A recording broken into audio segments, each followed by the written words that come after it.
terminando de hacer las cuentas, porque hoy vamos a presentarles un resumen, una síntesis de lo que se entregó el día de ayer al Congreso, el proyecto de ley de ingreso y de presupuesto para el año próximo. Entonces, Arturo Herrera, secretario de Hacienda, va a informar sobre este tema. Y como todos los lunes, Ricardo Sheffield va a informarnos, va a dar a conocer a todos los mexicanos el quién es quién en los precios de los combustibles. Si les parece, comenzamos con Ricardo y luego Arturo hace la presentación del proyecto de ley de ingreso y de presupuesto. Entonces vamos con Ricardo. Siéntese. Muchas gracias, buenos días, señor presidente, buenos días a todas y a todos. ¿Quiénes tienen los precios de los combustibles? Iniciando por las gasolinas, y tenemos en la gasolina regular el margen más alto con el precio más alto, que lo encontramos en La Paz, Baja California Sur, Ralsi, con un margen de 3 pesos 31 centavos por litro y un precio al público de 21 pesos con 52 centavos por litro, mientras que el menor margen y el menor precio lo encontramos en CAR de Autoservicios, Centro Tabasco, un precio al público de 17 pesos con 89 centavos y un margen de 19 centavos. En el combustible premium tenemos Petroleo, SADCB, en León, Guanajuato, que se mandaron con un precio al público de 21 pesos 99 centavos y que vemos que la raíz de este precio alto está en los 3 pesos 57 centavos por litro de premium que están manejando como margen, mientras que Autoservicios Petroleros y Comerciales del Golfo en Coatzacoalcos, Veracruz, con un margen de 44 centavos, tiene un precio al público de 18 pesos con 99 centavos por litro. Y en el caso del diésel corporativo en el Visión, en Hermosillo, Sonora, con un margen de 3 pesos 51 centavos y un precio al público de 21 pesos con 89 centavos, es el más alto, con el mayor margen, y el menor margen con el menor precio lo encontramos en CAR de Autoservicios, Centro Tabasco, con un margen de 31 centavos y un precio al público de 19.59.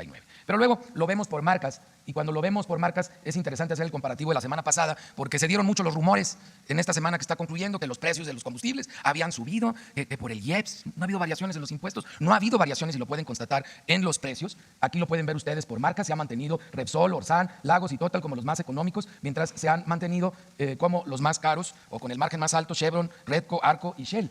Y si ustedes ven los promedios de la semana pasada, ha habido muy poca variación, e incluso lo pueden revisar en los últimos 3 meses, ya ha habido muy poca variación. Entonces, estos rumores, en los hechos se demuestra lo contrario. Hay gasolineras como esta que mencioné en León, que da más caro el combustible, pero se ve luego que es más alto el margen. Entonces, el aumento del precio, lo único que está haciendo es que tenga esa estación de servicio, ese proveedor de gasolina, un mayor margen. Entonces, juegan con la especulación, pero esos rumores no tienen ningún fundamento. E incluso haciendo el análisis de cuál fue el promedio del precio el último año de Zedillo, el primer año de Fox, el último año de Fox y el primer año de Calderón, el último año de Calderón, el primer año de Peña Nieto, y el último año de Peña Nieto y este primer año del presidente Andrés Manuel López Obrador, se puede ver claramente que en todos estos cambios sexenales las menores variaciones en los promedios de precio en las gasolinas lo ha tenido este año del presidente Andrés Manuel López Obrador en comparación con el presidente Peña Nieto. Entonces, eso pues para demostrar con números y con hechos que no tiene ningún fundamento ese rumor que se soltó a finales de la semana pasada. Y en verificaciones, verificamos 219 estaciones de servicio y con visitas realizadas que corresponden a 795 denuncias presentadas en la app. Solamente una gasolinera no se permitió verificar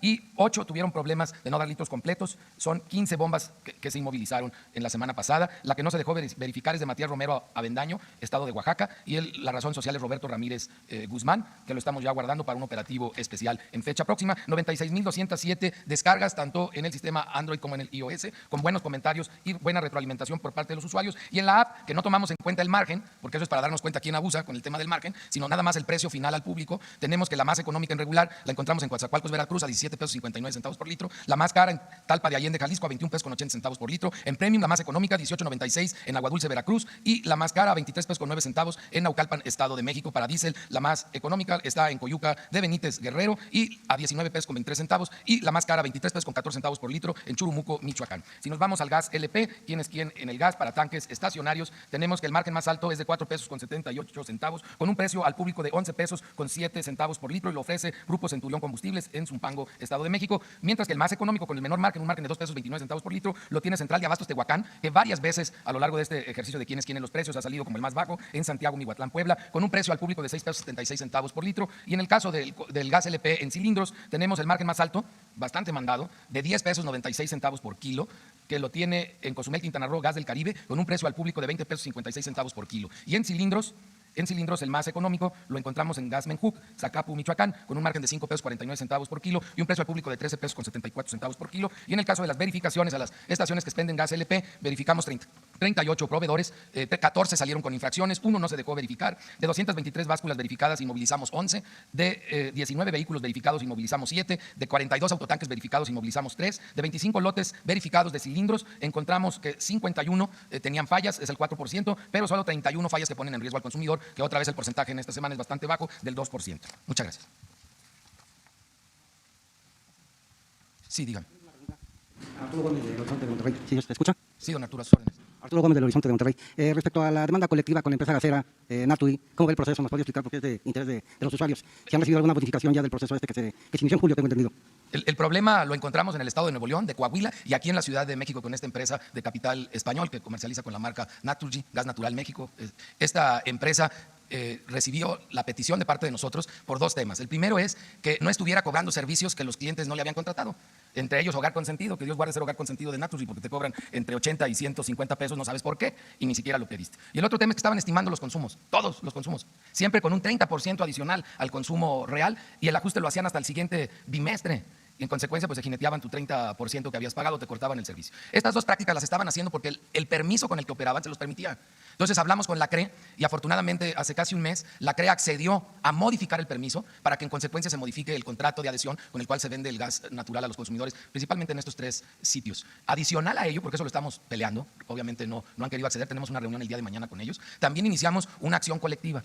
Esa acción colectiva, si se resuelve de fondo, como lo estamos hablando, quedaría sin sustancia, sin motivo. Pero mientras son peras o son manzanas, nosotros vamos a dar continuidad a la acción colectiva ante las instancias judiciales. Apenas está en la primera etapa, hace poco que se les notificó de esta demanda. ¿Se han sumado más a esta acción colectiva? ¿Más usuarios se han sumado? Eran 2.000 a julio. Mira, para iniciar una acción colectiva ocupamos 30 consumidores. La verdad es que tenemos varios cientos. Y la suma se da al final cuando se tiene ya la sentencia. Entonces no nos preocupa mucho que se sumen o no más usuarios en este momento. Nos preocupa que Naturgy se ponga las pilas y cumpla en vez de contender con las modificaciones que se hicieron para que deje de cobrar servicios adicionales y deje de estar estimando el consumo. ¿No ha habido ninguna bonificación a los usuarios hasta el momento? No le entendí. ¿Alguna bonificación a los usuarios de los cobros? Son casos individuales, pero pues ahí no resolvemos. Que se le quita el catarro a 3, no se quita el catarro. Entonces lo que queremos nosotros es resolver de fondo. Sí ha habido compensaciones a varios miles de casos individuales, pero si continúa la práctica el siguiente mes que ganamos, hay que resolver de fondo el problema. Muchas gracias. Gracias a usted. Muy bien, muchísimas gracias. Tenemos aquí la presentación sobre el paquete económico que entregamos hoy. Me acompañan Victoria Rodríguez, la subsecretaria de Egresos, Carlos Romero, el procurador fiscal de la Federación, y Gabriel Llorio, el subsecretario del ramo. Entonces, como señalaba yo, entregamos el día de ayer a la Cámara de Diputados y posteriormente al Senado de la República el paquete económico. ¿No se escucha? ¿Me escuchan mejor así? ¿No? ¿Sí? Ok, voy a hablar más fuerte. Entonces, como señalaba, ayer entregamos el paquete económico 2020 y tenemos una presentación con cuáles son las características más importantes, pero que también va desglosando cuáles son los elementos que llevaron a los indicadores más relevantes de esta presentación y cuál es la lógica y la estructura legal. ¿Podemos empezar? Bueno, primero vamos a empezar con cuáles son los principios sobre los que se construyó el paquete económico. El primer principio es queremos que el paquete contribuya a la estabilidad macroeconómica del país y que genere certidumbre económica. El segundo principio es un principio de disciplina fiscal y de sostenibilidad de la deuda. La deuda había subido del 28% del PIB en el año 2004 al 49% del PIB en el año 2016. Es una deuda que necesita administrarse, controlarse y mantenerse en esos niveles. El tercer principio es el principio de austeridad republicana y el cuarto principio es el principio relacionado con la parte de ingresos que tiene que ver con el fortalecimiento de la recaudación y el combate a la evasión. Después, ¿cuáles son los tres grandes objetivos que estamos tratando de abordar con este paquete? El primero tiene que ver con fortalecer el bienestar social, el empleo y el desarrollo para todos. El segundo tiene que ver con privilegiar en el presupuesto los recursos asociados para la seguridad y la paz para México. Y el tercero tiene que ver con la reactivación de Pemex. Solamente para darles algunos números que pongan esto en contexto, en el año 2004 Pemex producía 3.4 millones de barriles por día. A finales del año 2018 producía alrededor de 1.6 y tantos millones de barriles por día, lo cual quiere decir que en 14 años la producción prácticamente había caído a la mitad. Después, la siguiente parte de esta lámina lo que tiene son los documentos que integran el paquete económico. El paquete económico está integrado por tres documentos. Los criterios generales de política económica, que tienen de manera destacada el marco macroeconómico y que permiten, es la base con la cual se hacen los cálculos tanto para la ley de ingresos como para el presupuesto. El segundo es la iniciativa de ley de ingresos de la Federación y el tercero es el proyecto de presupuesto de ingresos de la Federación. De manera paralela y en el mismo momento se entregan la miscelánea fiscal. La miscelánea fiscal es el cuerpo de iniciativas que proponen reformas a los diversos instrumentos jurídicos, pero que no forman parte del paquete. Ahora, ¿cuáles son las etapas para la aprobación presupuestal en el año 2020? Son 6 etapas. La primera es la entrega de precriterios al Congreso, que se realiza el 1 de abril de cada año. La segunda es la entrega de la estructura programática a los diputados, que se realiza el 30 de junio de cada año. Finalmente, la entrega del paquete económico al Congreso, que como ya señalé son estos tres documentos: criterios generales de política económica, la iniciativa de ley de ingresos de la Federación y el proyecto de presupuestos de egreso de la Federación. La Cámara de Diputados, que es la Cámara de origen que recibe eso, tiene hasta el 20 de octubre para aprobar la ley de ingresos de la Federación. En ese momento la envía al Senado. El Senado tiene 11 días más y tiene hasta el 31 de octubre para aprobar la ley de ingresos de la Federación. Hay un tratamiento legislativo asimétrico con el paquete económico. La ley de ingresos de la Federación tiene que ser aprobado tanto como por la Cámara como por el Senado. Una vez que la ley de ingresos de la Federación es aprobada, los diputados y únicamente los diputados aprueban el presupuesto de egresos de la Federación y ya tienen como fecha última el 15 de noviembre para aprobar. Las tres primeras etapas ya fueron concluidas junto con la entrega del paquete el día de ayer al Congreso. ¿Cómo se construye el paquete económico? Y esto es importante destacarlo. Nuestro país, junto con algunos otros, no muchos, en América Latina, tiene un marco de aprobación y de diseño que permite garantizar la responsabilidad fiscal. La parte más importante son los supuestos macroeconómicos que vienen dentro del marco macro, que vienen dentro de los criterios generales de política económica. Las diferentes variables que aparecen en el marco macro son las que nos permiten, son las que apoyan la memoria de cálculo para las diferentes variables. Por ejemplo, el primero de ellos es el crecimiento económico del PIB, que estamos estimado con un rango de entre 1.5 y 2.5. ¿Por qué es relevante esto? Entre otras cosas, los ingresos son proporcionales a la actividad económica. Si el crecimiento es mayor, si el PIB es mayor, hay un mayor ingreso sobre la renta, hay un mayor IVA. El segundo es la inflación. En materia de inflación, nosotros siempre vamos con el pronóstico del Banco de México y por eso tenemos 3%.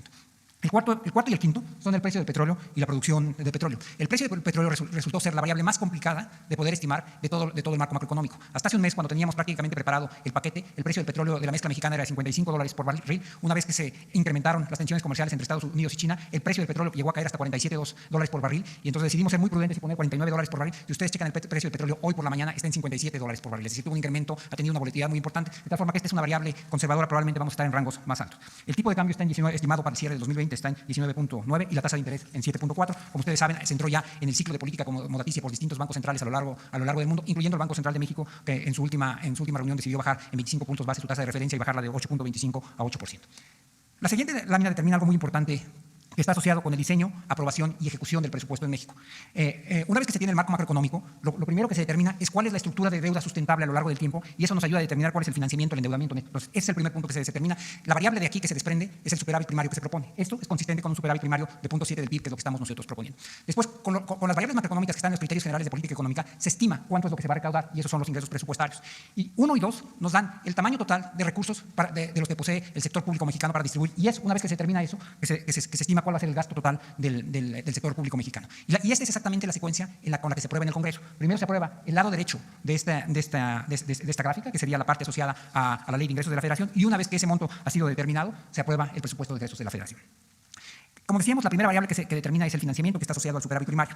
Estos son los superávits y déficits primarios que han sido aprobados desde el 2018 desde el 2008 hasta el 2018, y los que nosotros tenemos estimados para el resto del sexenio. Como pueden ver, el último superávit primario antes del 2017 fue el del 2008, que fue un superávit primario de 1.8%. Eso coincidió con el punto más bajo de deuda sobre PIB que se había tenido en muchísimo tiempo, que fue de alrededor del 28%.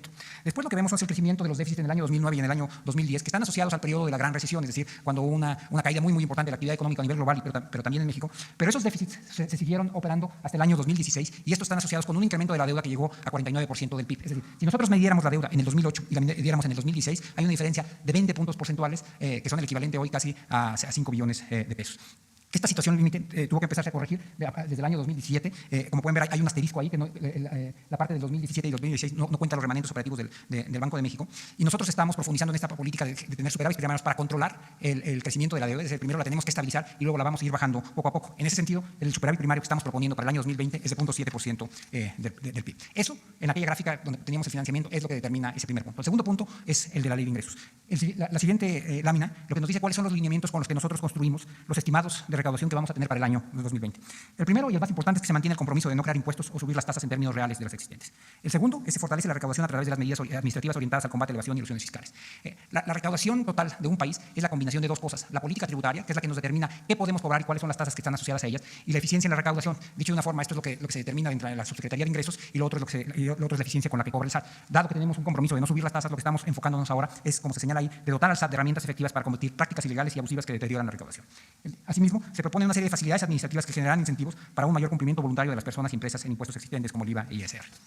Pasamos a la siguiente. Con esto tenemos estimado un total de ingresos que para el año 2020 ascienden a casi 6.1 billones de pesos. En la composición de estos, alrededor de 5.5 billones de pesos corresponden a ingresos presupuestarios, y 584.000 millones de pesos provienen de ingresos de financiamiento. Hay algunos rubros que a mí me parece que son importantes destacar. Los ingresos presupuestarios, como ustedes pueden ver ahí, se pueden dividir entre ingresos petroleros e ingresos no petroleros. Los ingresos petroleros representan alrededor de 987.000 millones de pesos. Los ingresos no petroleros representan 4.5 billones de pesos. Hace tan solo algunos años prácticamente los ingresos petroleros representaban la mitad de los ingresos de todo el país. Esto genera un par de reflexiones que me parece que son importantes. Una es que es importante fortalecer los ingresos petroleros, pero también la caída de los ingresos no petroleros, pero también la caída de los ingresos petroleros refleja el deterioro que ha habido en la capacidad de producción y exploración de Pemex, y por qué es importante apoyar a Pemex. La siguiente lámina lo que ilustra son las distintas formas de leer el presupuesto. Hay básicamente tres grandes clasificaciones presupuestales y cada una de ellas responde a una pregunta distinta. La primera es, si nos preguntáramos en qué se gasta, ahí tenemos la clasificación económica, que distingue fundamentalmente entre gasto corriente y gasto de capital. Ahí es donde veríamos cuánto se gasta en nómina, cuánto se gasta en subsidios, en transferencias, en inversión, etc. Podemos hacer una pregunta para ver el presupuesto desde otro ángulo que respondería a quién gasta. Ahí lo que vamos a encontrar es la clasificación administrativa, es decir, cuánto gasta la Secretaría de Gobernación, la Secretaría de Defensa, la Secretaría de Hacienda, la Secretaría de Turismo, cuánto gastan los órganos autónomos, cuánto gasta el Poder Judicial, cuánto gasta el INEGI, el INE, etc. Podemos también hacer esta pregunta de una forma distinta, que es ¿para qué se gasta? Y esto es lo que da lugar a la llamada clasificación funcional. Y esa agrupa el gasto de distinta forma. Si pensáramos, por ejemplo, cuál es el gasto que va asociado a la educación, por supuesto que ahí aparecería el gasto de la SEP, pero hay programas de alfabetización o de alimentación que podrían estar en la Secretaría de la Defensa Nacional y esos tendrían que agruparse de manera distinta. Un poquito inspirados en esta clasificación es que presentamos una forma distinta de interpretar el presupuesto con la idea de que ustedes puedan ver los distintos programas que nosotros tenemos y es esto de qué contribuye. Y vamos a ver ahora la clasificación de acciones del gobierno bajo esta categoría. Lo que vemos aquí es cómo clasificamos nosotros el presupuesto total, que son esos casi, como yo decía, 6.1 billones de pesos, de los cuales 4.3 billones son de gasto neto programable. Es decir, la diferencia entre esos 4.3 billones de pesos y 6.96 millones de pesos está asociado fundamentalmente a participaciones que van a los estados y al servicio de la deuda, que obviamente no tienen programas, son alrededor de 1.7 billones de pesos. Entonces, si viéramos nosotros, por ejemplo, los temas de apoyo al campo, ahí vienen una serie de programas, pero no necesariamente todos están en SADER. Por ejemplo, el programa de Sembrando Vidas está en la Secretaría del Bienestar, pero nosotros lo estamos aquí agrupando por cuáles son los fines que se buscan. Y esto representa alrededor de 4.3 millones de pesos. Hay una aclaración que nos parece importante realizar, y es que aun cuando el presupuesto tiene un total de casi 6.1 billones de pesos, tiene una serie de restricciones muy importantes que hace que el gasto tenga componentes inerciales muy relevantes, por un lado, y además que haya una serie de cosas que están determinadas por ley, de tal forma que en realidad lo que está disponible es relativamente pequeño. Empecemos por la parte de arriba. Para el presupuesto 2020 tenemos, como decía, propuesto 6.9 millones de pesos, pero hay una serie de gastos obligatorios. Por ejemplo, el costo financiero del gobierno y de empresas suma alrededor de 732 mil millones de pesos. Este es el pago de intereses de la deuda ya existente. Además, hay alrededor de 944 mil millones de pesos asociados a las participaciones federales. Todos esos recursos nosotros no tomamos una decisión, esos se tienen que pagar. Después hay otros recursos asociados a los ramos autónomos que suman un total de casi 140 mil millones de pesos. Los ramos autónomos son asociados a aquellos como la Comisión Nacional de Derechos Humanos, el INE, el Poder Judicial, el Poder Legislativo. Jurídicamente, lo que nosotros tenemos que hacer es recibir la propuesta de ellos y sin modificarla, la incorporamos a la propuesta de presupuesto de egresos de la Federación y ya es la Cámara de Diputados la que decide si fije ese monto o un monto distinto. Pero en cualquier caso, ni nosotros decidimos el monto propuesto, ni nosotros lo aprobamos y tampoco tenemos ninguna atribución en términos de la ejecución. Tenemos alrededor de 965 mil millones de pesos asociados a pensiones sobre los que tampoco hay alguna decisión. Este es el resultado de los trabajadores mexicanos del Estado que ya se jubilaron y los que se están jubilando, sobre todo asociados al régimen de jubilaciones anteriores. Y finalmente tenemos todo el gasto asociado a las entidades y empresas IMSS, ISSSTE, Pemex y CFE. Ellos tienen fundamentalmente recursos propios por el cobro de cuotas o el cobro asociado a la venta de hidrocarburos o de electricidad y generación y distribución en el caso de CFE. Y esos recursos nosotros no los vemos y representan un monto muy importante.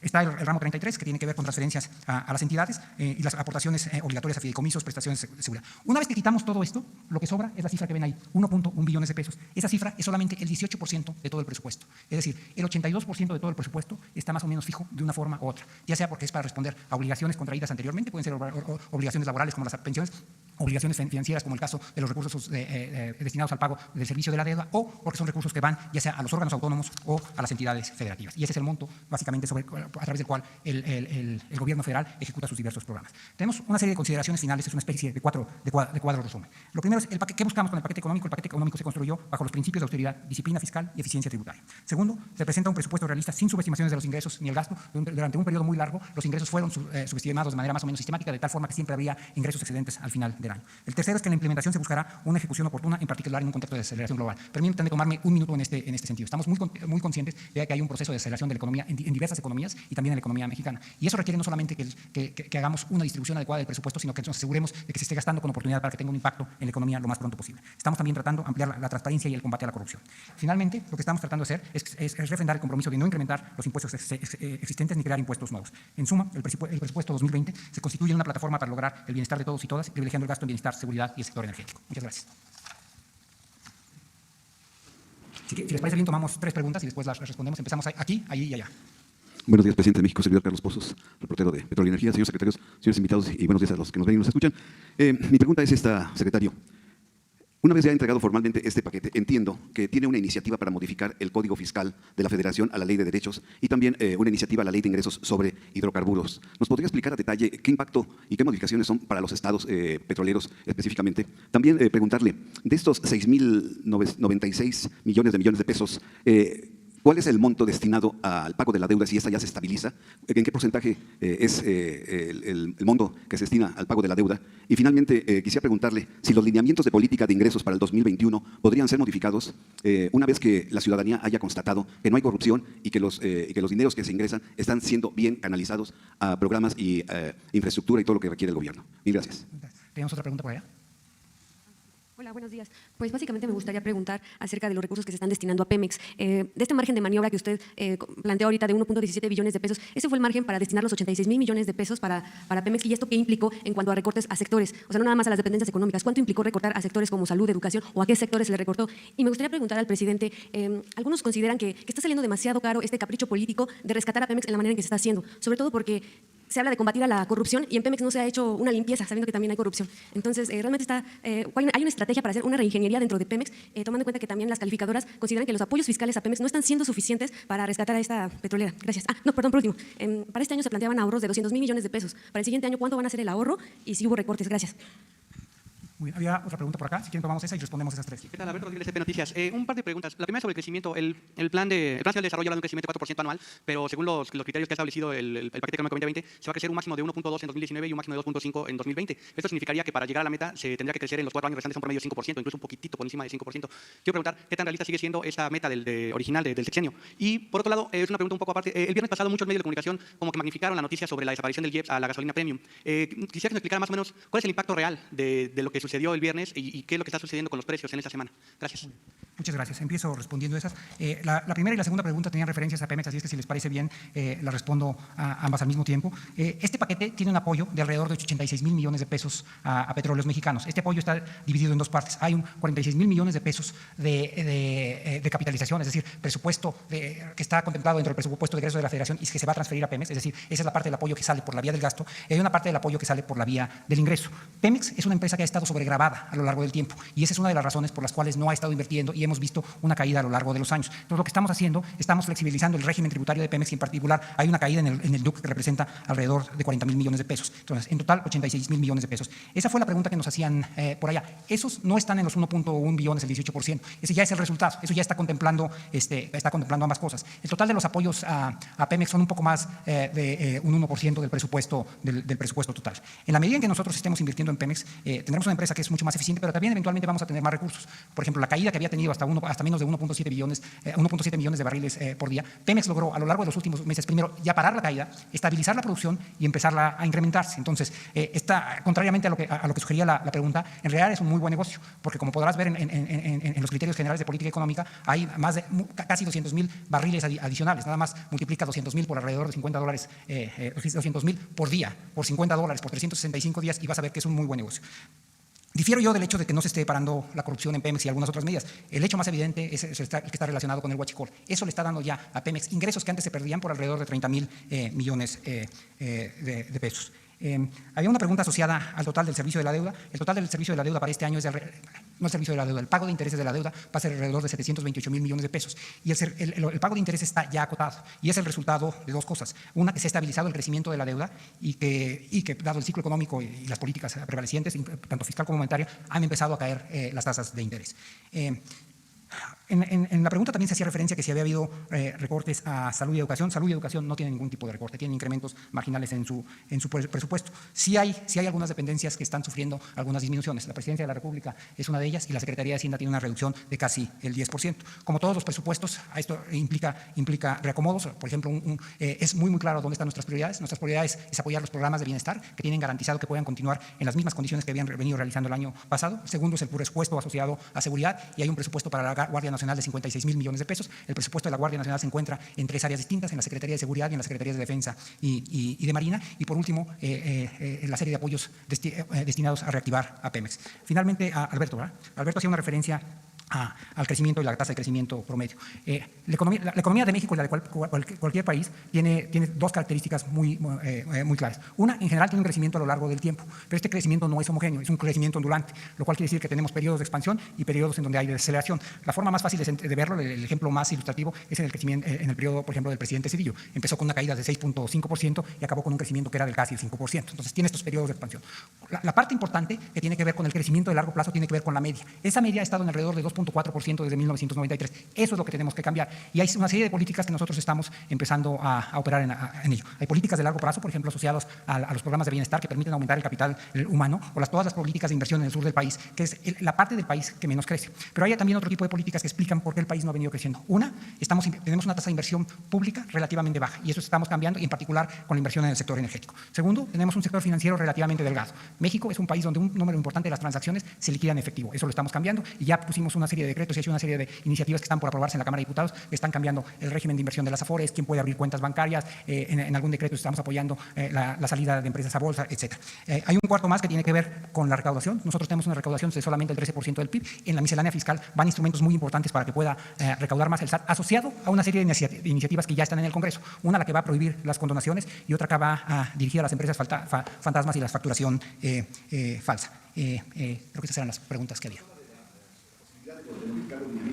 Sí, no, los lineamientos es lo que determinan cómo construimos nosotros la ley de ingresos, no son parte del aparato jurídico. Lo que nosotros sí creemos, y es algo que le vamos a apostar, y es muy importante en ese sentido su pregunta, la recaudación adicional tiene 3 principios sobre lo que nosotros estamos construyendo los estimados.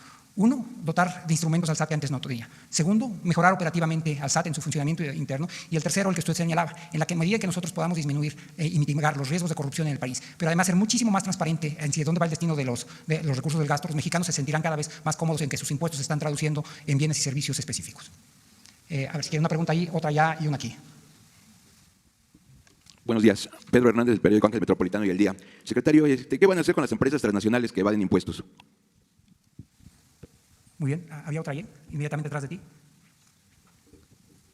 Buenos días a todos. Silvia Rodríguez, de Grupo Milenio. Quiero saber si estas medidas de eficiencia dentro del SAT no implican que a la población se le va a estar presionando más y apretando más el cinturón para compensar todos los recursos que no se pueden tener por otras vías, como por ejemplo por la caída en los precios del petróleo que se ha observado. ¿Qué implicaciones va a tener esto para la población? Gracias. Muy bien. ¿Y había una acá? Buenos días, señor presidente, secretario, subsecretaria, señores. Preguntarle sobre la ley de ingresos. El ISR estoy checando que tiene un incremento en recaudación de 94,000 millones, esto es más o menos 5%. De aquí, más o menos, ¿cuánto equivale por el combate a las factureras y la no condonación de impuestos? Dentro del IVA yo veo solo 11,000, 12,000 millones de pesos, más o menos en cifras cerradas, de incremento de recaudación, pasa de 995,000 millones de pesos a 1,007,000 millones de pesos. Esto podría ser un indicador de que el consumo y las ventas serán deprimidas, ¿no? Porque es un aumento muy magro del IVA. En el caso del IEPS hay un incremento de 73,000 millones de pesos para quedar en 343,000 millones. ¿De dónde va a salir esto? Porque de repente eso también implica que la gente tenga dudas de que va a haber más gasolinas. ¿De dónde van a salir esos 73,000 millones de pesos? Y por último, en el caso de la ley de presupuesto de egresos, el ramo 33 veo que bajan las aportaciones a los estados de 733,4 millones a 731,8. ¿Esto a qué se debe, secretario? Gracias. Muy bien. Empiezo con la primera pregunta. El interés de nosotros es que todos paguen, empresas locales y empresas extranjeras. En general, yo diría, sobre todo aquellos grandes corporativos, suelen tener prácticas en línea, corporativos extranjeros, que les obligan a cumplir con sus obligaciones fiscales. Hay una pregunta y hay una preocupación que nosotros tenemos y que se ha convertido en una pregunta reiterada en los últimos días, que tiene que ver con la economía digital y con las plataformas digitales. Los impuestos, déjenme, y aprovecho su pregunta para aclarar este punto, los impuestos que tienen que pagar las plataformas digitales no son nuevos, son los impuestos que pagamos o todas las empresas o todos los ciudadanos. Es decir, cuando se renta un vehículo a través de una plataforma, se tiene que pagar un impuesto sobre la renta o un IVA, no son diferentes. Un número muy, muy importante de los impuestos en México son impuestos retenidos. Los salarios de los funcionarios públicos en México, nosotros no los pagamos directamente, sino nos son descontados de nuestro salario bruto y los retiene y se enteran a la Secretaría de Hacienda. También pasa así cuando hay el consumo en alguna tienda. Cuando ustedes van al cine, en realidad hay un IVA asociado ahí y ese IVA es retenido por las empresas que lo pagan a cuenta de ustedes. Bueno, lo mismo se está proponiendo con el caso de las plataformas digitales. Y estamos llegando ya a acuerdos con ello y hay algunas disposiciones en la miscelánea para facilitar que esta retención se haga como en la mayor parte de la economía. Vamos, como usted decía, a asegurarnos que las empresas transnacionales paguen y también que las mexicanas paguen. Eso me lleva al segundo punto de la reportera, planteado por la reportera de Milenio. Las razones por las que queremos asegurarnos de que dotamos al SAT de recursos adecuados no tiene que ver con cómo se encuentra el presupuesto ni presionar a los contribuyentes. Pero lo que sí queremos asegurarnos es que todos estamos contribuyendo en la forma en que la ley lo dispone. Hay niveles todavía de evasión y de elusión fiscal relativamente importantes y como ha sido en el caso de las factureras, ni siquiera son temas de elusión, son incluso temas de defraudación fiscal. Y esos son lo que nosotros queremos limitar. Pero también lo que queremos hacer es asegurarnos que, como se había sugerido en la pregunta anterior, que al saber los mexicanos hacia dónde van sus recursos, se van a sentir tranquilos de que hay un buen buen uso de sus impuestos. La última pregunta tenía que ver con la ley del ISR, el IEPS y el total del gasto a los estados. Hay alrededor de un poco más de 1.7 billones de pesos de gasto federalizado. El gasto federalizado va asociado a distintos rubros. Algunos rubros están asociados a participaciones federales, a fondos, etcétera. Hay una disminución muy pequeña. La disminución más importante viene en los recursos que tienen que ver con el gobierno federal, que es una disminución de alrededor de 2.6%, ¿no? En el caso del IPS, del impuesto sobre la renta, el IVA y el IEPS, dependen fundamentalmente de la forma en que hicimos las estimaciones. Y tenemos tres formas en las que hacemos las estimaciones nosotros. Perdón, soy muy técnico, pero algunas cosas tienen que ver con estimaciones a lo largo de la serie de tiempo, con las elasticidades y con la información que ya disponemos. Hay una información adicional que no necesariamente está en la parte que tú estás viendo, en la parte comparada, porque tú estás viendo lo que se aprobó en el 2019 y estás comparado con el 2020. Nosotros tenemos un elemento de información adicional que es, sabemos exactamente cuánto hemos recaudado y tenemos un estimado de cierre. Y con base en ese estimado de cierre es como calculamos las estimaciones que pensamos que vamos a tener de ingreso en cada uno de estos rubros. 1.2% de incremento quiere decir que no va a haber mayor consumo, ¿no? Esa es la No, que tiene, ¿no? No, el consumo es proporcional al crecimiento y como viste traemos un crecimiento promedio de alrededor de 2%. ¿Les parece bien si tomamos 3 preguntas más? Empezamos allá y una más acá. Buenos días.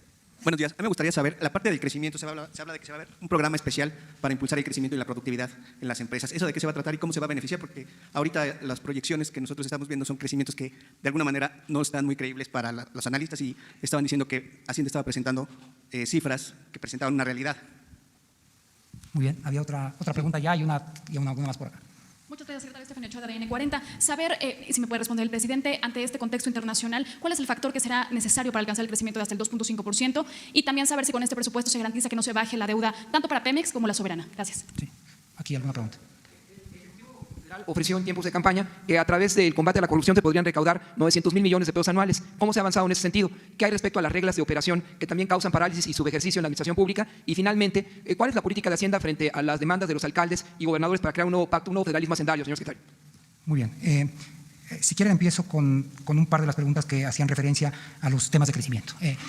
Hay una serie de variables que para nosotros son importantes, además de las que ya se presentaron en los criterios generales de política económica. Una variable central, y está explícitamente abordada en los criterios generales, y es de particular relevancia en un contexto de deceleración global y de conflictos comerciales, es la aprobación del nuevo Tratado de Libre Comercio del TEMEC.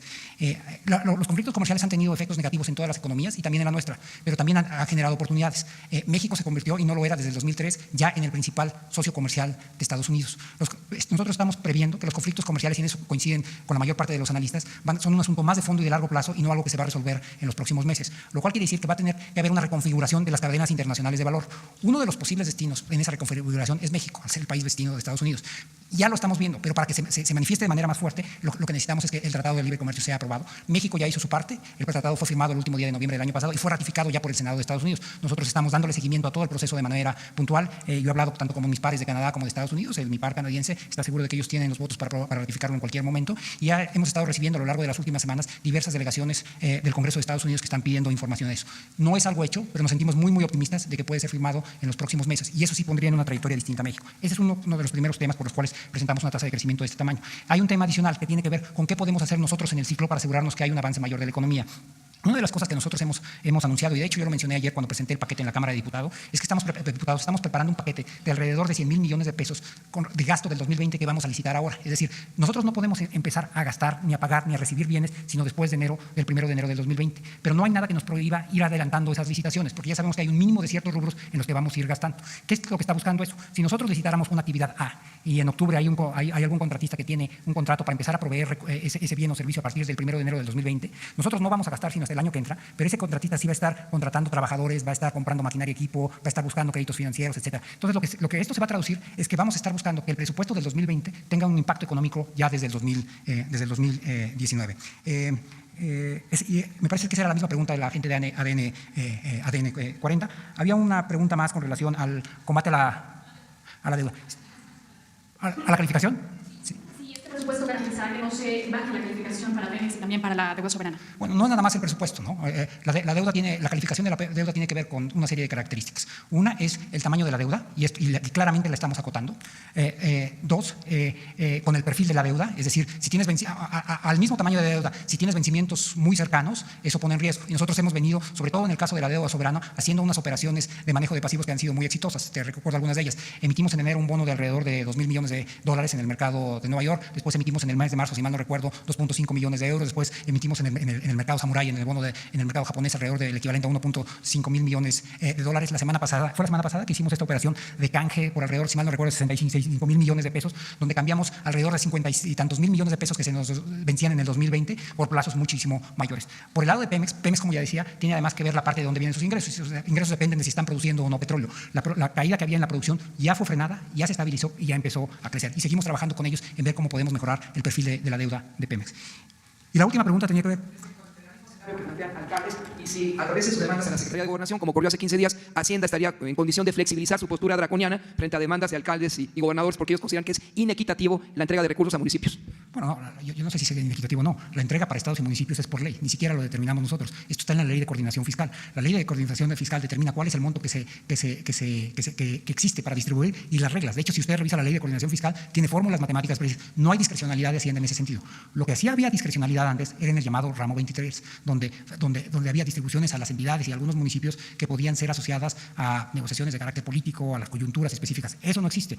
Lo que cada uno de los tres niveles tiene que hacer es buscar cuáles son los mecanismos a través de los cuales tienen que fortalecer sus diferentes fuentes de financiamiento. El gobierno federal, y esto es muy importante, en un país de carácter federal, cada uno de los distintos niveles va determinando esto. Nosotros lo que hemos determinado es estar buscando eficientar la recaudación sin subir los impuestos y cambiar la estructura tributaria. Pero todos y cada uno de los pesos que le corresponde a los estados y a los municipios están determinados en la ley de coordinación fiscal. Quisiera hacer, pero aprovechando su pregunta, hacer dos comentarios muy específicos.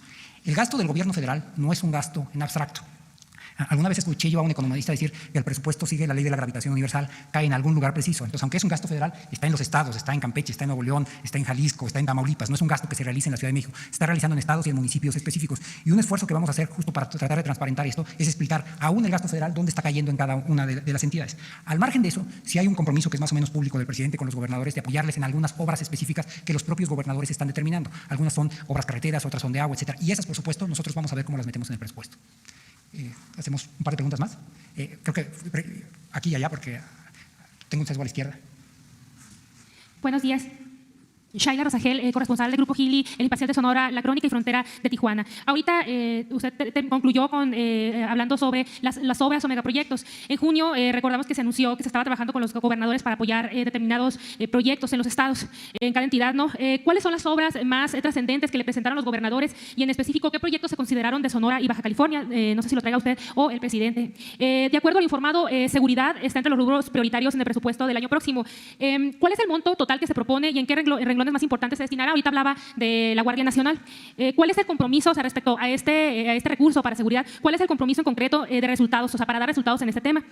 ¿Y cuál es la recaudación estimada que espera recibir Hacienda con la aplicación de impuestos a las plataformas de comercio y servicios electrónicos? Si tienen una estimación estimada de recaudación y si se han acercado a las empresas, ¿cuál es la postura de estas empresas? O sea, ¿qué les han dicho? Muchas gracias. Gracias, buenos días. Sara Pablo de Radio Fórmula. Secretario, preguntarle, por un lado, decía que con este presupuesto se busca enfrentar la desaceleración global. ¿Cuánto se invierte en infraestructura? ¿Qué porcentaje? Y hablaba el presidente la otra vez de un programa nacional de infraestructura de 1.600 proyectos que se trabajaba con la iniciativa privada. Entiendo que habría capital privado y público. Si ya se están considerando estos proyectos, porque para los empresarios parece eran importantes para poder detonar esta inversión masiva de la iniciativa privada, ¿qué tanto se está destinando para estos proyectos en infraestructura? Y nada más del presupuesto para los gobernadores, bueno, para los gobiernos estatales, de manera global, ¿cuánto se disminuye o se incrementa? Gracias. Muy bien, empiezo con la pregunta de Sonora y con la respuesta de Sonora. El proyecto que eligió la gobernadora de Sonora es un hospital, si mal no recuerdo, es un hospital. De hecho, nos reunimos con ella el viernes pasado, Silver, y no es ningún secreto. Hemos tenido reuniones con los gobernadores a lo largo de las últimas semanas. El jueves pasado nos reunimos con los gobernadores del PRI, el miércoles pasado nos reunimos con los gobernadores del PAN. Algunos gobiernos, como el de Sonora, como el de su estado, ya tienen determinados cuáles son los proyectos. Algunos otros gobiernos, por ejemplo, como el de Hidalgo, también lo tiene, y de hecho es un proyecto que ya se venía haciendo, que es el proyecto que va de la carretera de Pachuca a Huejutla. La mayor parte de estos proyectos son de largo alcance, van a tardar algunos años, algunos se acaban más pronto que otros, pero sí hay un número importante de proyectos que están todavía definiendo los gobernadores. Nosotros vamos a trabajar con ellos para asegurarnos de que el proyecto que ellos están proponiendo es técnicamente factible y que le vamos a dar suficientes recursos. La segunda parte o la segunda pregunta tenía que ver con seguridad. Y ahí, como señalé, el rubro más importante es el que va para la Guardia Nacional, son 56,000 millones de pesos, y déjenme volver a subrayar algo. Los 56,000 millones de pesos están divididos en 3 secretarías, en la Secretaría de Seguridad, en la Secretaría de Defensa y en la Secretaría de Marina. Y finalmente había una pregunta que tenía que ver con la recaudación de lo que se espera de las plataformas digitales. Vamos a ir viendo cuánto vamos a recaudar. Van a ser algunos miles de millones de pesos. Pero hay una razón que, sobre todo, hay dos razones que nos motivan a tratar de asegurarnos de que todo el mundo, incluyendo las plataformas digitales, están cumpliendo con el marco tributario. La primera es que, aun cuando es un sector relativamente pequeño, es el sector que más está creciendo. Hoy ya representa el 5% del PIB. Pero si vemos las tendencias en el resto de los países, cada vez se utiliza más para cuestiones de entretenimiento, de noticias, etcétera, de transporte. Entonces, es un sector que está creciendo más o menos como entre el 10 y el 11%. Entonces, necesitamos asegurarnos que tenemos un marco de recaudación adecuado con ellos, no solamente por lo que tiene que pagar hoy, sino porque se espera que en el futuro todavía sea más relevante. Después, proyecto de Baja California, si tienen ya, bueno, ¿qué les propusieron? Baja California, el gobierno le quedan unas cuantas semanas, es que supongo que más bien lo va a proponer el gobernador entrante. Después Sara Pablo hacía referencia a los temas de desaceleración y si el proyecto atendía a la desaceleración. Hay tres elementos asociados a ellos, dos que van en el paquete y uno que no va en el paquete. Los que van en el paquete es la parte de recursos al bienestar, que es la primera que nosotros estamos garantizando, tiene un impacto directo en el consumo. Los programas de bienestar van fundamentalmente orientados a la base de la pirámide de ingresos. La base de la pirámide de ingresos tiene una propensión marginal al consumo muy alta, quiere decir que entre que reciben sus recursos y que estos se traducen en consumo, pasa muy corto tiempo y hay una parte muy alta de esos que se dedica al consumo. Lo segundo tiene que ver con los recursos asociados a la inversión, que como yo había señalado, la inversión pública llegó a 2.9% del PIB en el 2018, la estamos creciendo poco a poco a partir de ahí, pero no todos los recursos, no toda la inversión pública se está dando completamente con recursos del gobierno federal. Hay algunos que tienen que ver con inversiones mixtas con los estados o con asociaciones públicas privadas. Por ejemplo, la construcción tanto de la línea 2 del metro en Guadalajara como del Peribús en Guadalajara fue una combinación de recursos entre el gobierno federal y el gobierno de Jalisco. Por ejemplo, en el Peribús nosotros estamos poniendo alrededor de $2,000 millones y ellos van a poner otros $4,000 millones, de tal forma que lo que nosotros, divídalo entre 20, de tal forma que lo que nosotros estamos poniendo detona 3 veces más. Otro es, por ejemplo, algo que ya anunciamos con la Secretaría de Comunicaciones y Transportes, donde estamos desdoblando 6 concesiones carreteras. ¿Qué quiere decir esto? Que alargamos el plazo de la concesión y contra el aumento en el tiempo de la concesión, ellas están haciendo inversiones adicionales. Las inversiones asociadas a esas concesiones son de $18,000 millones.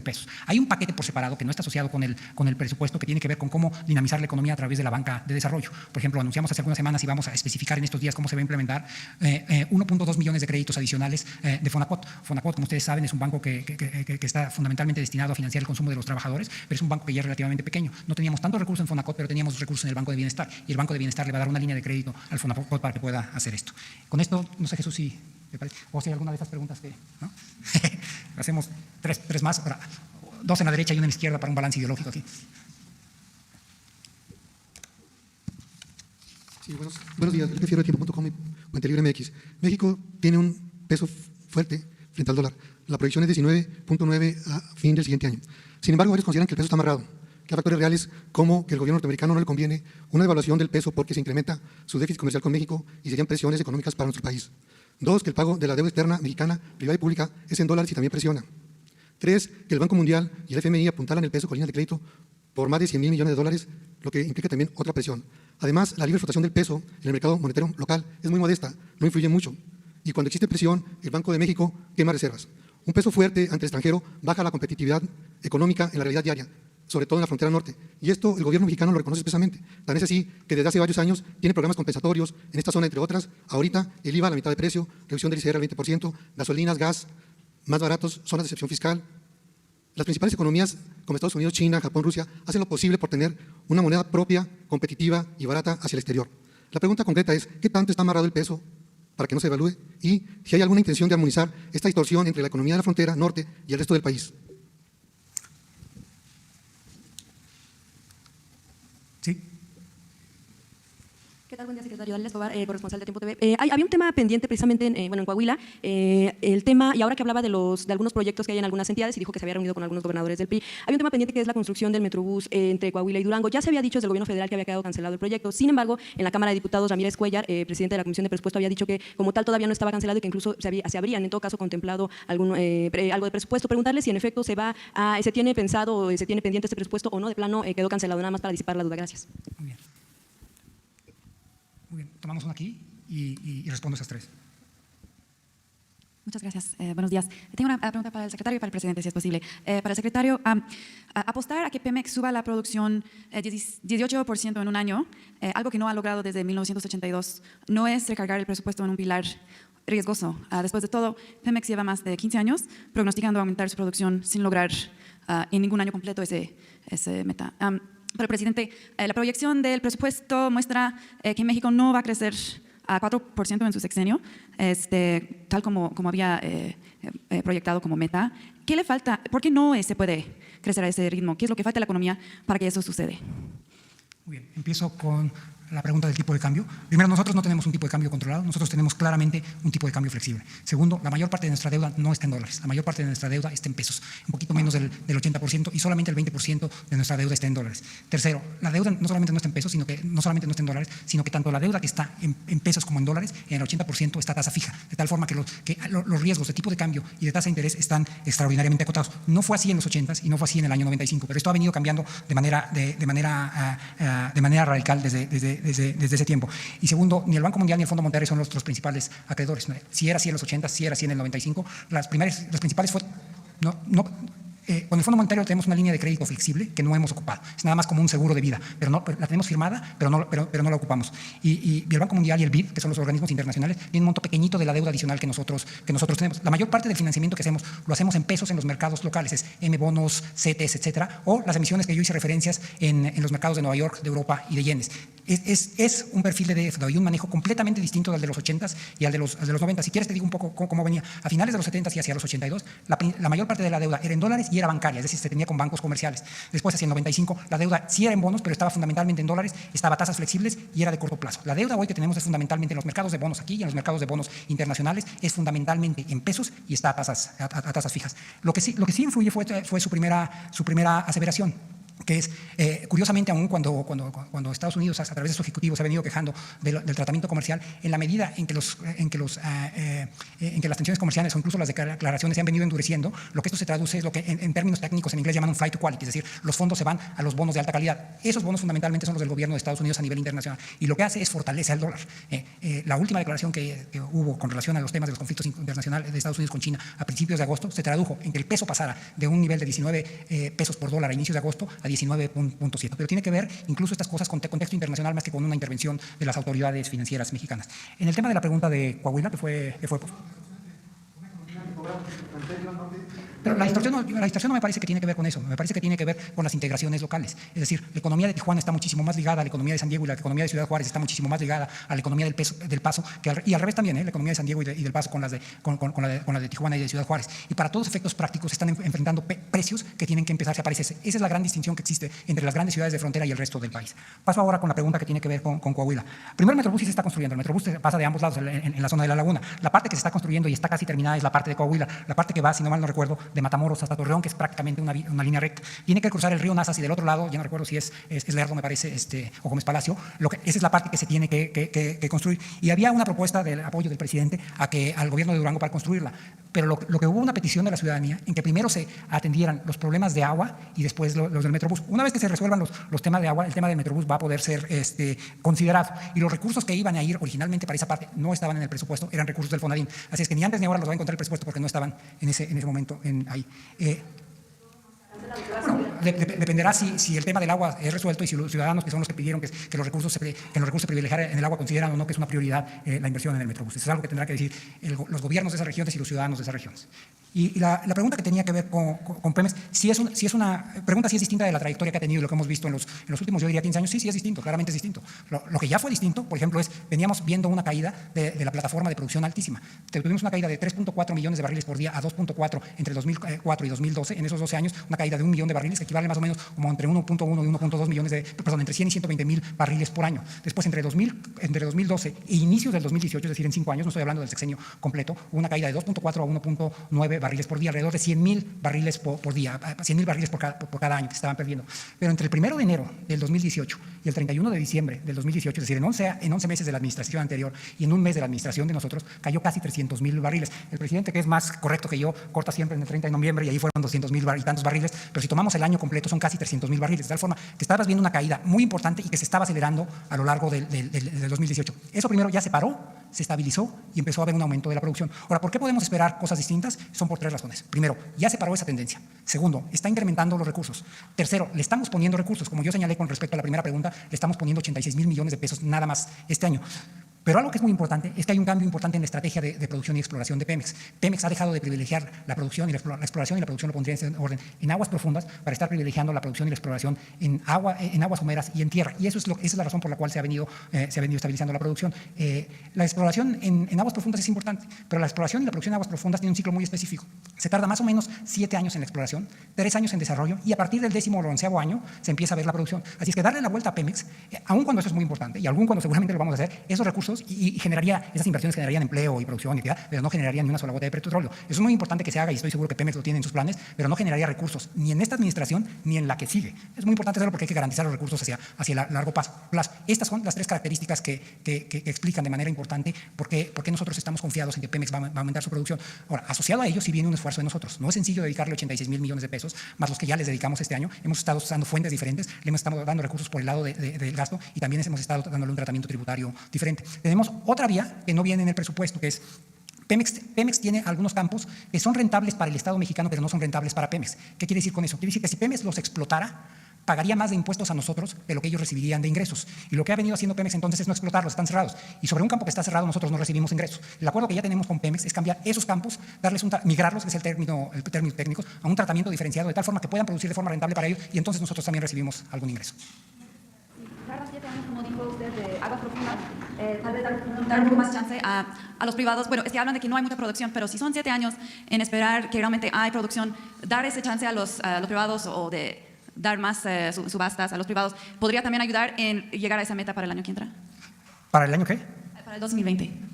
A ver, va a ir aumentando algo, pero lo que va, y nosotros nos hemos reunido también en el lado de Hacienda con las compañías petroleras. Ellas nos han traído sus planes y claramente van a estar produciendo montos importantes después del sexenio, porque así estaba pensado. Quien me ha clarificado este ciclo han sido las compañías petroleras. Pero esto también ayuda a ilustrar un tema secundario, que es que uno tiene que, siempre cuando se prepara una reforma del gobierno, a veces hay la tentación de sobrevenderla para poder pasarla. Y a mí me parece que esta reforma fue claramente sobrevendida. Se empezó a preparar en un momento en que la plataforma de producción era alrededor de 2.3 millones de barriles por día. Se dijo que para estas épocas estaríamos produciendo más de 3 millones de barriles y llegamos a producir 1.6. Es decir, no solamente en vez de aumentar, no solamente no aumentó, disminuyó, sino casi llegamos a la mitad de lo que se había prometido. Gracias. Tenía una pregunta. 2 preguntas más. Yo tenía que hacer una presentación a las 9 en otro lugar, o le pido al subsecretario que me vaya a representar allá, o las contesta él. Si quieren, hacemos 2 preguntas y vemos si las podemos terminar. Una aquí y una acá. Buenos días, señor secretario. A los normales de la calle, los que nos están oyendo y algunos de los que estamos aquí, nos cuesta mucho trabajo entender gran parte de lo que dice. Yo le preguntaría, ¿de qué manera nos traduce este presupuesto? 1, para la seguridad. 2, medicinas, que es algo que toda la gente está diciendo, no hay dinero, no hay medicinas en la vida de la gente que menos tiene. ¿A qué va este presupuesto? ¿A qué va el campo? Muy bien, y había una pregunta más por acá. Ahí. Buenos días, secretario. Marco Ayero, de Informantes Virales. Nada más para preguntarle y para finalizar, ¿qué va a pasar con la inversión del Estado?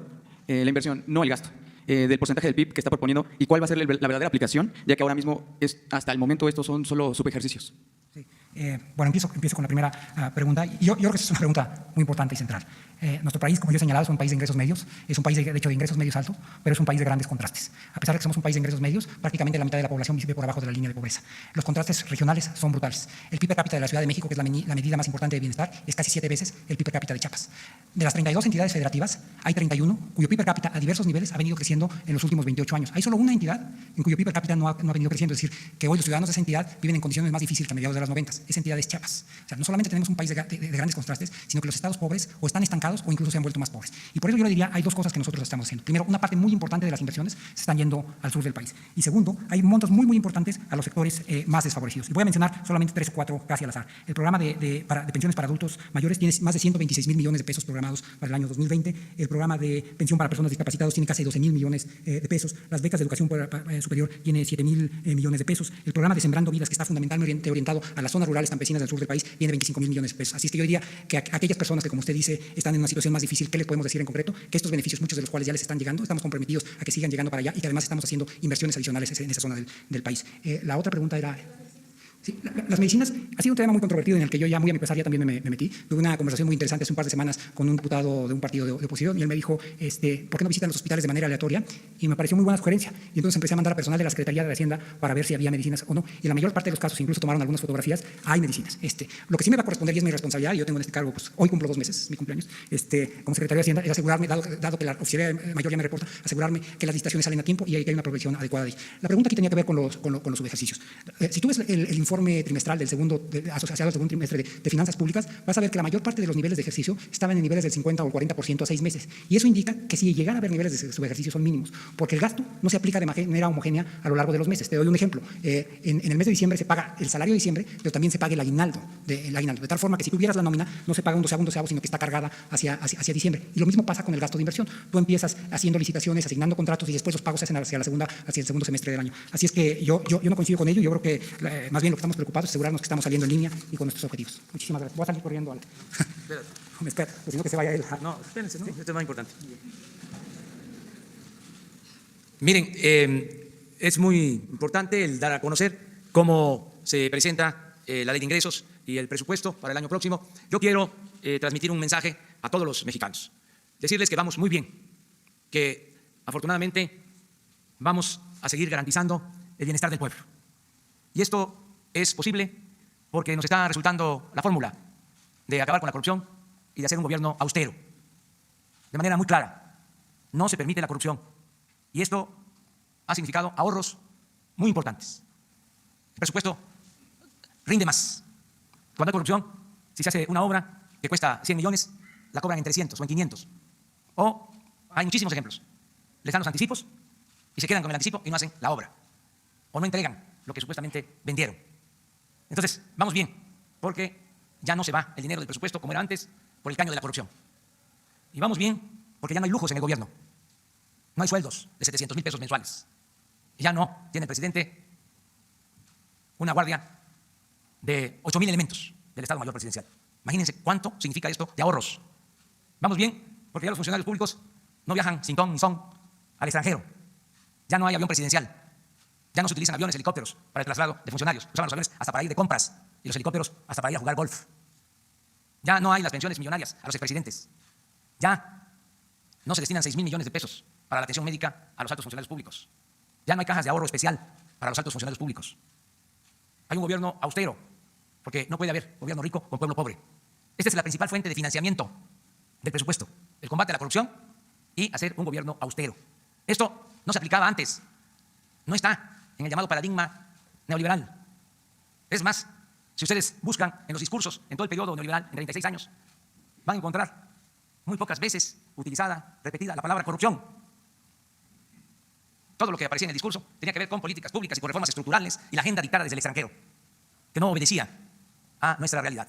Por eso que le transmito, que les digo a todos los mexicanos, de manera muy especial a la gente humilde, a la gente pobre, que están garantizados sus apoyos, que todos los adultos mayores van a estar recibiendo día con día, permanentemente, su pensión, que todos los discapacitados, pobres, de manera especial niñas y niños, su pensión está garantizada para finales de año y para todo el año próximo. La pensión a adultos mayores, mañana les vamos a explicar cómo va el programa, porque lo acordamos a nivel nacional. ¿Cómo va el programa de la pensión a los adultos mayores? Pensión para las personas con discapacidad. Se garantizó que se mantengan las becas para estudiantes pobres. Se garantizó que todos los estudiantes de preparatoria tengan su beca. Se garantizó que los que están estudiando en las universidades de familias humildes, de familias pobres, su beca. Y se garantizó que continúe el programa de Jóvenes Construyendo el Futuro. Está garantizado también el programa, como aquí se dijo, de Sembrando Vida. Y vamos de 500,000 hectáreas a 1,000,000 de hectáreas. Y de 200,000 empleos a 400,000 empleos en ejidos, en pequeñas propiedades.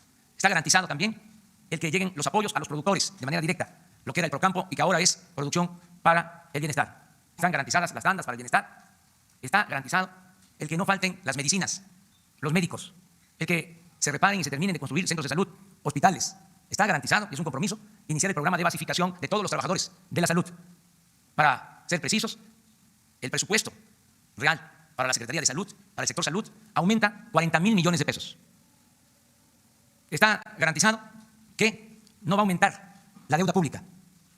No ha aumentado ni aumentará el año próximo.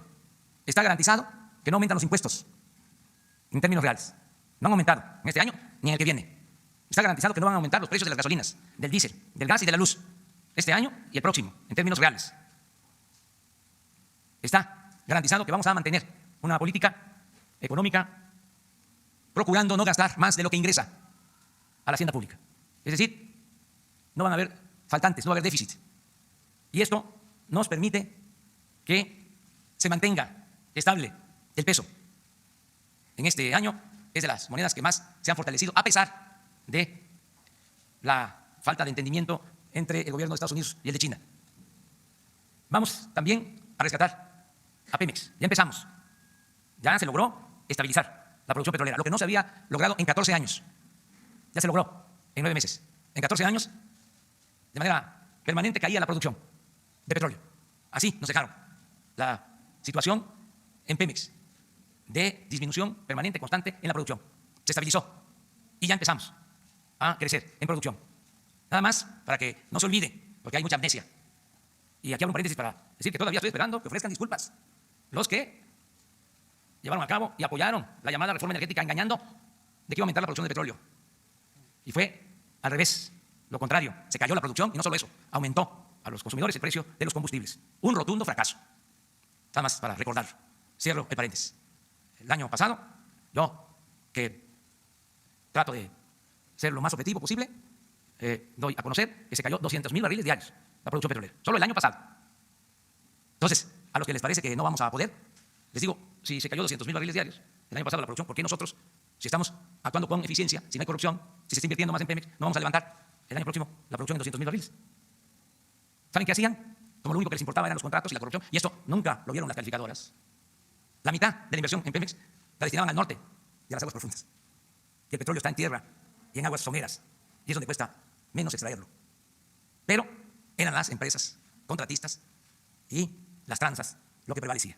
Pero entonces la calificación de Pemex era de 10. Estaba muy bien administrado Pemex y estaba muy bien la política económica. Y mucho más bien iba a estar con la reforma energética. Entonces, ¿qué le digo a la gente? Que tengan confianza, vamos bien, no van a faltar los empleos, va a haber trabajo, se va a buscar que haya empleo pleno, que ningún mexicano se quede sin la oportunidad de trabajar. Ese es el ideal que queremos convertir en realidad. Y que sean cada vez mejores los salarios. Es para mí un timbre de orgullo poder decir que en 36 años aumentó el salario mínimo como nunca había sucedido. En 36 años. Y eso tuvo un efecto importante en todo lo que fue el aumento del salario. Este año es el mejor salario en promedio en muchas décadas, de acuerdo a los datos del Seguro Social, de los inscritos en el Seguro Social. Entonces vamos bien, de buenas. Tenemos desde luego que seguir trabajando, no aflojar el paso, y estoy muy satisfecho con el trabajo que está haciendo el equipo de la Secretaría de Hacienda, encabezado por Arturo Herrera. Son muy buenos servidores públicos. Pero la clave está, lo mero principal, es no permitir la corrupción y no permitir los lujos en el gobierno, el gasto superfluo. Había un gobierno mantenido y bueno para nada. ¿Dónde están los ahorros? ¿O si hay reducción de presupuesto? Claro. Imagínense cuántos lujos había. Nada más, ahora que se va a vender el avión presidencial, ya no se contemplaron 500 millones de dólares que se tienen que pagar anualmente por el avión. Y eso ya no se va a gastar, porque se va a vender el avión, pero no solo el avión presidencial, 72 aviones y helicópteros. Y no pasa nada. Acabo de estar el fin de semana en Tamaulipas y llego a San Carlos y evidentemente acababan de tapar los baches de toda la carretera. Entonces con la gente les digo, va a llevar tiempo que se vayan cambiando más los hábitos, porque esto es un proceso. Lo importante es que ya iniciamos. Y le digo a la gente, miren, lo que hicieron, como iba a venir, bachearon y taparon los huecos. La gente muerta de risa. Sí es cierto, ¿no? Diciendo todos. Entonces, ¿qué les dije? Pues ahora voy a venir más seguido, porque si no vengo, ni siquiera tapan los baches. Entonces, tenemos que cambiar y se está logrando. Y lo estamos logrando porque el pueblo nos está apoyando, nos está dando su respaldo. Y no les gusta esto a los conservadores, pero ¿qué culpa tenemos nosotros? O sea, ellos dominaron, por lo menos en los últimos 36 años. Ahí están los datos. Llevaron al país a una de las peores crisis en la historia. Y sin duda es el periodo de más corrupción que ha habido en toda la historia de México. El saqueo de los últimos 36 años. Y es increíble cómo todavía quieren que se mantenga el mismo régimen corrupto de injusticias y privilegios. Y cómo hay defensores Unos por conveniencia y otros por conservadurismo. O sea, no es que estén recibiendo algo, sino son muy reaccionarios, muy conservadores. Esto ha pasado siempre. Nada más que el triunfo de la reacción en estos tiempos es moralmente imposible. Vamos muy bien, ya dedicamos toda esta mañana a tratar estos temas. Todavía falta más análisis, más debate, porque faltan pues meses. Primero se aprueba la ley de ingresos, luego el presupuesto, y pues van a haber muchas opiniones, como era antes, hace poquito, y durante tiempo, mucho tiempo. No solo en el sexenio pasado, en los otros, habían acuerdos políticos, y se hacían las bolsas, las partidas de moches. Yo repito y repito porque es muy ilustrativo. Carstens resultó un maestro de la política, un genio de la política. 3 años que fue secretario de Hacienda, sacó el presupuesto por unanimidad. A ver, Arturo, venga para que aprenda. ¿Saben cómo le hacía? A todos les repartía, porque no les importaba tener un presupuesto como instrumento de desarrollo. Les importaba salir adelante, porque la función del gobierno era facilitar la privatización, el traslado de bienes públicos, de bienes de la nación a particulares. Esa era la esencia del gobierno. ¿A eso se dedican? Eran oficinas de contratación o para la entrega de convenios a particulares. Entonces, a todos les daban. Pero el presupuesto no se utilizaba para el desarrollo y para el bienestar de la gente. Porque suponían, fíjense, de que si el gobierno les daba facilidades a los inversionistas, entonces iba a haber crecimiento económico, y si llovía fuerte arriba, goteaba abajo. Entonces, ¿para qué se utilizaba el presupuesto? ¿Para qué el Estado? Lo que se tenía que hacer con el Porfiriato era concesionar, dar subvenciones a particulares, y así el mercado iba a hacer posible que se crearan empleos, que hubiera trabajo, que hubiera bienestar. Me acuerdo cómo repetían aquello de que en vez de darle un pescado, enséñalos a pescar. Pero ¿de dónde van a agarrar los pobres pescado? Aunque sepan pescar. Pero esa era la concepción, como si la riqueza fuese contagiosa, y de esa manera llegaba a todos. Bueno, por eso se entregaban las bolsas a las organizaciones campesinas, de la sociedad civil, de las llamadas organizaciones no gubernamentales y a los sectores. Ahora ya no hay eso. Ya se envió la ley de ingresos, el proyecto, el presupuesto, los legisladores libremente deciden, nosotros cumplimos. Nada de, a ver, ¿quieres mis votos? ¿Qué vas a dar? Ya no.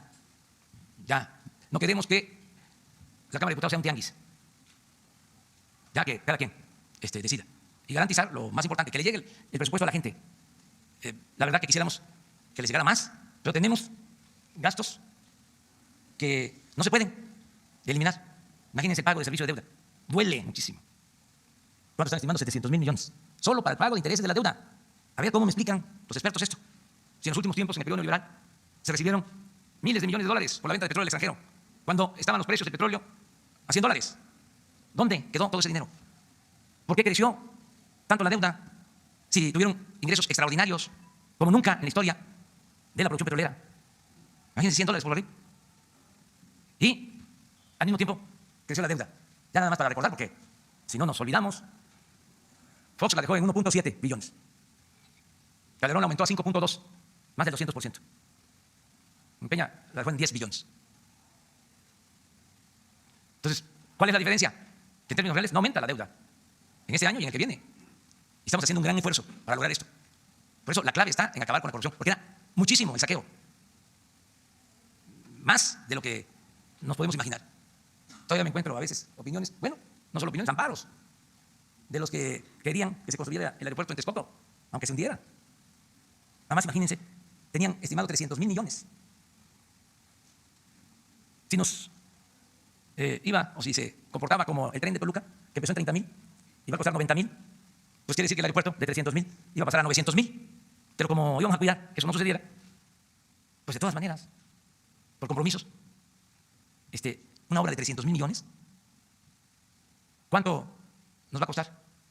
Aún pagando los bonos, los contratos que se tenían, 150.000 millones. Yo digo, ahorro 100.000, pero al final vamos a aumentar el ahorro y vamos a tener resuelto lo del aeropuerto, y mucho mejor. Fíjense cómo se les olvidaba de que para hacer ese aeropuerto iban a cerrar el actual aeropuerto y el de Santa Lucía. Y en el actual aeropuerto, pues se construyó hace 4 años, el hangar presidencial, que costó 1.000 millones de pesos, y todo eso a la basura. Bueno, pero la Terminal 2 la hicieron con Calderón, la terminaron, y a la basura. Entonces, sí, va a costar un poco de tiempo, pero vamos a seguir nosotros insistiendo de que estos absurdos, no. Y lo mismo de las medicinas. ¿Por qué campaña? Porque era un monopolio. 3 empresas vendían el 70% de toda la medicina al gobierno a precios elevadísimos. Ustedes saben que si se consideraban 1.200 marcas, les llaman claves de medicina, 1.200. Resultaba de que se convocaba una licitación y de las 1.200 solo había abasto para 500 claves. 700 no había. Entonces esas 700 se compraban sin licitación y al doble o al triple de lo que costaban las medicinas. Yo preguntando, bueno, ¿y por qué nada más 3 empresas? Ah, porque me dicen los que todavía tienen esa influencia y están en el gobierno, porque estaban metidos aquí. El gobierno estaba tomado por estas empresas y por todas, no solo estas. El gobierno estaba secuestrado. Entonces tenían a su servicio a los servidores públicos. Entonces alguien me dice, es que habían 3 porque son las más fuertes y son las que aguantaban el pago demorado. Entonces, ¿cómo? O sea que si les tardaban en pagar, esas daban los créditos. Entonces, eso ya en Hacienda se termina. ¿Qué es demorar pago ni nada? Tenemos recursos suficientes inmediatamente a pagar. Pero estamos hablando de que si fuese cierto esto, está pagando un sobreprecio por la demora de pago. O sea, todas estas irregularidades, todos estos absurdos, entonces van cambiando las cosas, vamos bien, y yo pues felicito al equipo de Hacienda. No saben, nos reunimos y trabajan mucho, me consta. A veces se quedan a dormir aquí para poder tener las cuentas claras y la otra recomendación es no mentir, o sea, decir las cosas como son, como están sucediendo.